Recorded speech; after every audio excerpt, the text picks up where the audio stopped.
El problema 507 es un problema de resistencia en fluidos. Es un problema para que observen y puedan visualizar un poco cómo se aplica esto de la resistencia en los fluidos. ¿Ok? Entonces dice, una piedra de masa de 3 kilogramos cae desde el reposo. ¿Ok? Entonces vamos viendo los datos en un medio viscoso. Bueno, ahí, ese medio viscoso lo que va a generar es resistencia en el movimiento de la piedra. Sobre la piedra actúan una fuerza neta constante hacia abajo de 18 newtons, una combinación de la gravedad y la fuerza de flotación. A ver, estas dos como tal, ¿verdad? Estas dos, únicamente estas dos.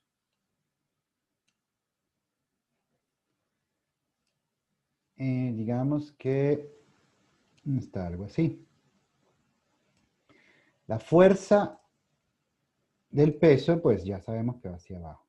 Pero las fuerzas de flotación, ¿verdad? Lo que permite que, pues, en el caso de la madera, ella flote, ¿verdad? Y si la metemos hacia el fondo, qué sé yo, del agua, vamos a suponer el agua, ella suba, ¿verdad? Entonces la flotación, el vector fuerza de flotación va hacia arriba, ¿ok? Va hacia arriba. Pero en esta situación, la fuerza constante va hacia abajo, o sea, la suma de estas dos da un vector hacia abajo. Eso quiere decir que, ¿verdad? Que la fuerza del peso, o sea, la fuerza de la gravedad, predomina sobre la fuerza de flotación. Por eso es que una piedra, pues, va cayendo en un medio, vamos a suponer el agua. Al igual que está sucediendo con este medio viscoso, pues el peso es mayor que la fuerza de flotación, entonces predomina, ¿verdad? Una fuerza hacia abajo, ¿ok? Una fuerza hacia abajo. Entonces, eso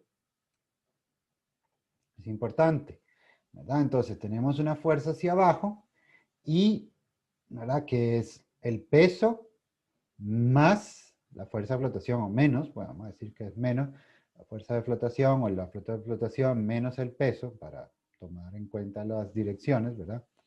Fuerza de flotación menos el peso, entonces da hacia abajo, como ¿cómo se llama? Como una fuerza neta. Y además, ¿ok? Y además, entonces, hay una fuerza, ¿ok? De resistencia del fluido. Si el fluido, si el movimiento va hacia abajo, ¿verdad? Entonces la resistencia del fluido va hacia arriba. ¿Ok? Va hacia arriba. Entonces tenemos una fuerza neta de 18 newtons hacia abajo y una fuerza de resistencia del fluido hacia arriba que tiene estas características. ¿Ok? Estamos en el dominio de baja rapidez. Y tenemos que la constante, ¿ok? La constante, esa K, que tiene que ver con factores geométricos, tiene este valor que está aquí, ¿ok? Esa K del coeficiente, ¿verdad? Resistencia del fluido, pues eso que está ahí. Las unidades son esas, ¿verdad? Newton segundo por metro, porque, bueno, y segundo por metro se tiene que ir con metros por segundo de la velocidad y nos tiene que quedar newtons para esa fuerza. Entonces nos dice, calcule la aceleración inicial. Vale. Calcule la aceleración cuando la rapidez es esa que está ahí. ¿Ok? Fíjense que tenemos, ¿verdad? Este, unas fuerzas donde pues tenemos rapidez, entonces por eso nos dan rapidez y ahí vamos a ver cómo aplicamos, si la primera, la segunda ley de Newton, ¿verdad? Entonces, nos están pidiendo aceleración inicial y aceleración pues tiene que ser segunda ley de Newton, ¿verdad? Calcula rapidez cuando la aceleración es tanto. Calcule la aceleración terminal. Recuerden que la aceleración terminal se da cuando aplicamos la primera ley de Newton a esta sumatoria de fuerzas. ¿Ok? A lo que es la fuerza neta que va hacia abajo, ¿verdad? Y lo que es la resistencia que va hacia arriba. ¿Qué más? Dice, obtenga la posición, rapidez y aceleración 2 segundos después de iniciar el movimiento. Y calcule el tiempo necesario para alcanzar esta velocidad, o sea, 0,9, o sea, el 90% de la velocidad terminal. ¿Ok? Bueno, vamos a ver cómo se resuelve todo esto. Entonces, veamos. Bueno, ahí tenemos nuestros datos. Ya vieron ahí que tenemos una fuerza, ¿verdad? La fuerza de resistencia del fluido que va hacia arriba, ¿ok? Y el peso, la fuerza neta esa, que voy a llamar esa fuerza total, ¿ok? La fuerza total que va hacia abajo, ¿ok? Y la fuerza entonces del fluido, de resistencia del fluido, que va hacia arriba, ¿ok? Entonces, bueno, ahí tenemos eso primero. Nos piden la aceleración inicial. Pues bueno, y al inicio nos dicen que parte del reposo, ¿ok? Parte del reposo. Entonces, al inicio esta velocidad inicial es 0 y que nos pide, si la velocidad inicial es 0, pues este término que está aquí, porque fíjense que depende de la velocidad, pues este término que está aquí es 0, ¿ok? Entonces nos queda pues la aceleración inicial. ¿Okay? La sumatoria de fuerza es menos la fuerza neta, esa fuerza total, más la resistencia del fluido. ¿Okay? Tiene que ser igual a masa por aceleración. Pero, entonces como al inicio es 0, no hay resistencia al inicio, entonces tenemos que sobre la fuerza total igual a masa por aceleración. Entonces, bueno, y despejamos. Y nos queda menos 6 metros por segundo. Okay, aquí lo que nos están diciendo, este menos se interpreta de la manera de que la aceleración está yendo hacia abajo. ¿Okay? La aceleración está yendo hacia abajo. ¿Okay? Porque ahí tiene la misma dirección de la fuerza. Entonces la fuerza total en ese momento, ¿verdad? O sea, perdón, sí, la fuerza total es la que domina justo iniciando, ¿verdad? Porque hay parte del reposo, entonces, bueno, tenemos esta la rapidez, aceleración inicial. Calcule la aceleración cuando la rapidez es de 3 metros por segundo. Vale, entonces, bueno, y aceleración cuando tenemos esa rapidez y ahora sí, ahora utilizamos todo, ¿verdad? Entonces, menos la fuerza total más la fuerza de la resistencia igual a masa por aceleración. La resistencia, la fuerza de resistencia, esa es K por V, ahí es donde entra lo de la rapidez, y despejamos entonces A. La M pasa a dividir, sustituimos y nos queda menos 3,80 metros por segundo al cuadrado. De nuevo, va hacia abajo, ¿ok? Siguiendo hacia abajo la aceleración, y fíjense que va disminuyendo. Tiene sentido porque en algún momento tenemos que llegar a la primera ley de Newton, o sea, rapidez constante. ¿Ok? Entonces, la parte C dice calcule la rapidez cuando la aceleración es de 0,1 veces la aceleración inicial. O sea, cuando es 10% la aceleración inicial. ¿Ok? Entonces, bueno, y aplicamos la misma ecuación anteriormente, solo que ahora pues la aceleración es el 10% de la aceleración inicial. Entonces, bueno, y ahora despejamos, o sea, aplicamos la misma ecuación, pero ahora despejamos V.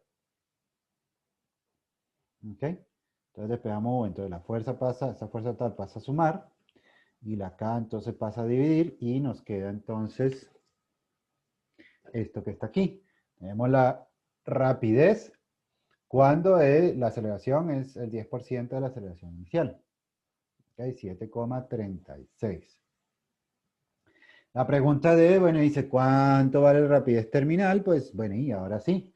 Primera ley de Newton, sumamos todas las fuerzas, la fuerza total y la resistencia, despejamos la velocidad terminal y nos queda eso que está ahí. ¿Ok? Ahora nos piden calcular, obtenga la posición, la rapidez y la aceleración 2 segundos después de iniciar el movimiento. ¿Ok? Entonces, la posición, la rapidez y la aceleración 2 segundos después. ¿Ok? Entonces, pues bueno, ¿y qué es lo que tenemos que hacer?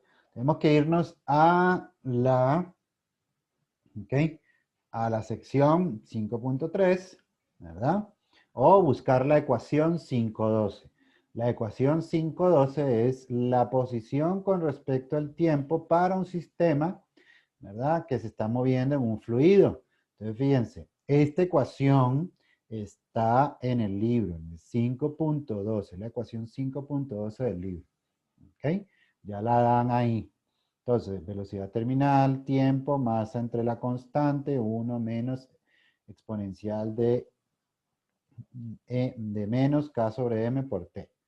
¿Okay? Entonces, bueno, y ahí tenemos la ecuación directa. ¿Ok? Ecuación directa para encontrar la posición. Entonces, bueno, y sustituimos los valores, ¿verdad? Y nos queda que esto es lo que ha recorrido hacia abajo, ¿verdad? Digamos que esa es la posición hacia abajo. Recuerden que está bajando. Entonces, tenemos que 0 es donde empieza y si queremos ser estrictos, aquí debería haber un menos, ¿verdad? Debería haber un menos. ¿Ok? Pero bueno, dejémoslo así, no pasa nada. Sabemos que el objeto se está moviendo hacia abajo. La rapidez después de 2 segundos, entonces, bueno, y es la derivada de la ecuación anterior. ¿Ok? También está ahí en el libro la 5.10. ¿Ok? La 5.10. Entonces, pues ahí es la velocidad en Y, la velocidad terminal, 1 menos todo esto. Sustituimos los valores, ¿ok? Todo lo que nos da el problema. La velocidad terminal, lo que calculamos anteriormente. Y nos queda pues eso que está ahí. ¿Ok? Esto que está ahí. 6,29 metros por segundo. Vale, y después nos piden la aceleración, que sería ¿cómo se llama? La derivada de la ecuación anterior. Pero ahora el término, ¿verdad? Y lo que pueden buscar es la ecuación 5.11 en el libro. ¿Ok? Y el término que hay que tomar en cuenta es la aceleración inicial. ¿Ok? Es la aceleración inicial. Entonces, la aceleración es aceleración inicial por exponencial de menos k sobre m por t. ¿Ok? K sobre m por t. Entonces, bueno, y tenemos la aceleración inicial por la exponencial, 2 segundos, entonces da 1,38 metros por segundo. Y aquí, pues, obviamente, tiene que haber un negativo. ¿Ok? Porque, bueno, está el negativo y ese negativo. ¿Ok? Entonces, bueno, y este sería la aceleración, la velocidad y la posición 2 segundos después de haber iniciado el movimiento. Y por último nos dicen calcule el tiempo necesario para alcanzar una rapidez del 90% de la velocidad terminal. Okay. Utilizamos la ecuación de velocidad, esta que está aquí, ¿verdad? Pero la despejamos del tiempo, despejamos el tiempo de esa ecuación. ¿Ok? Entonces, pues yo les invito a que hagan el despeje correspondiente. O si no, busquen la ecuación 5.10. También, que ahí está. Ahí al lado de la ecuación 5.10 está ese despeje. O bueno, ustedes lo pueden despejar de aquí también, ¿verdad? Entonces queda esto que está ahí. ¿Ok? Pueden agarrar el valor de 736, sustituirlo aquí en el valor de la velocidad en Y, tomar el valor de la velocidad terminal, sustituir, pero yo lo que hice, pues digo, bueno, si nos están diciendo que la velocidad es 0.9 veces la velocidad terminal, sustituyamos eso que está aquí, ¿verdad? Y todo esto son velocidades terminales, ¿ok? Esto es velocidad terminal, velocidad en Y, y como queda todo en términos de la velocidad terminal, pues se simplifica y entonces pues el logaritmo de todo eso que está ahí adentro multiplicado por, bueno, todo lo que está fuera del logaritmo nos queda 3,14 segundos. ¿Ok? 3,14 segundos. Entonces ya por ahí de ese tiempo, ya la piedra está llegando a su velocidad terminal. ¿Ok?